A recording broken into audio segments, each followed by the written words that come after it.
it's looking at what's happening right now, being part of a research project, particularly after the pandemic, with an increase in the use of electronic devices, which means a decrease in social interactions a lot of the time.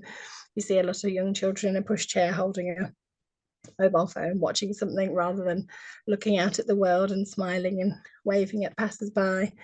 The parents at Play and Stay that we have, they often sit there with their phone while the children are playing. Children can pick up amazing language from watching things. Like Disney has a lot of great language in its songs and things, but somehow this isn't being reflected in the children that we have coming into school. It's not reflected in their expressive language. We also do a vocabulary check, the Renfrew word finding vocabulary test for 3-year-olds and older, which is simple words like cup, key, window, duck. 68 of our current nursery children are below age-related expectation. It was based on speech and language, so I thought that's a huge area that's a big problem locally and particularly in our school with our cohorts that we get. So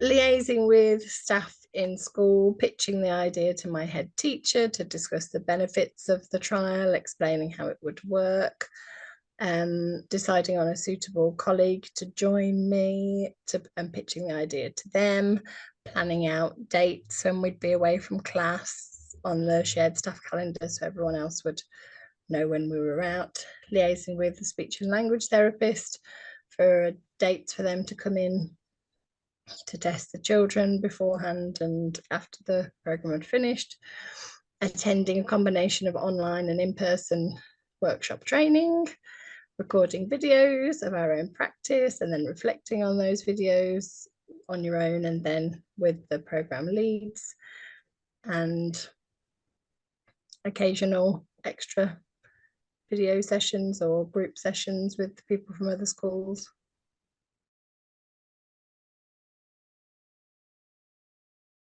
I thought it was useful to meet with people from other settings and discuss new strategies, share ideas, share good practice. It was good to watch each other's videos, and then we had time to discuss things with each other and discuss as a group, discuss different children. I found the videos really valuable. Normally that's not something that we would do, reflect on your own practice. You wouldn't do that very often, video yourself, watch yourself. But I found that really useful to watch my own practice back. And I was able to see that sometimes there were cues from the children indicating that they wanted to communicate. Maybe they glanced at me or there was a hand movement towards something and I was missing those kind of things. They might reach towards something that I'd been talking about and I missed it. So that's helped me to become more aware and be a more responsive partner. I thought there was great communication from the team. We had a list of all the dates when everything was due and when everything was happening. So that was easy for us to plan ahead and know which staff members were going to be out on which days, when videos were due to be uploaded. The sessions were very enjoyable. They were well presented in an interesting and informative manner. There was a good mix of group activities with video examples, some showing people doing bad practice, some on purpose so that you could see what not to do, and some people presenting good practice so you could say, oh, well, yeah, sometimes I do that and I take over a little bit and I need to step back more and let the children say a little more.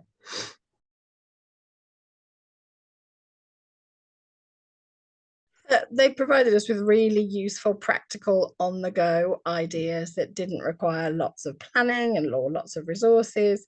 We were given a more in-depth breakdown of the earlier stages compared to the EYFS framework that we use for observations or continuums that we use for progress. So it was looking at how and why children with less language communicate that was really useful. Making comments as well instead of asking questions. Often as educators we ask lots and lots of questions, and following the child's lead was a great thing to use in my practice. Talking about what the children are engaged in. There was a little baby at Play and Stay yesterday who was just handing me magnets, and normally previously I might have just been saying thank you, thank you, thank you, but I was saying, oh, a blue one, thank you, oh, an orange one, thank you, just adding in a little bit extra, so it's giving her that labeling, that extending. Change my practice being more face to face with the babies that we have at Play and Stay. Previously I might have just sat next to them or behind them in case they fell backwards, but now I lie down on the floor in front of them. I've noticed a big difference in their facial expressions, more smiling, they recognize me the following week, more laughing, tuning into what type of communicator the child is, so how to get more from those children with that knowledge.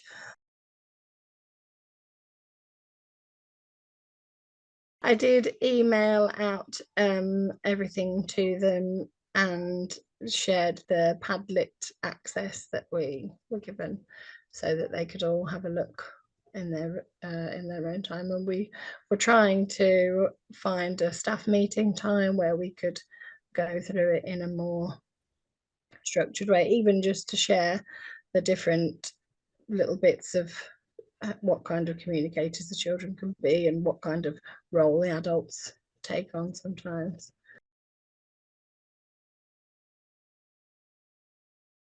Yeah, I feel it's good to take an active role in the progression of children's language development, particularly in my setting, as we have 80 to 100% of children who start our nursery with speech and language skills that are below age-related expectation. Taking part in a research project such as this one helps to inform future provisions for other schools as well as for us, and help us to continue providing the best for our children.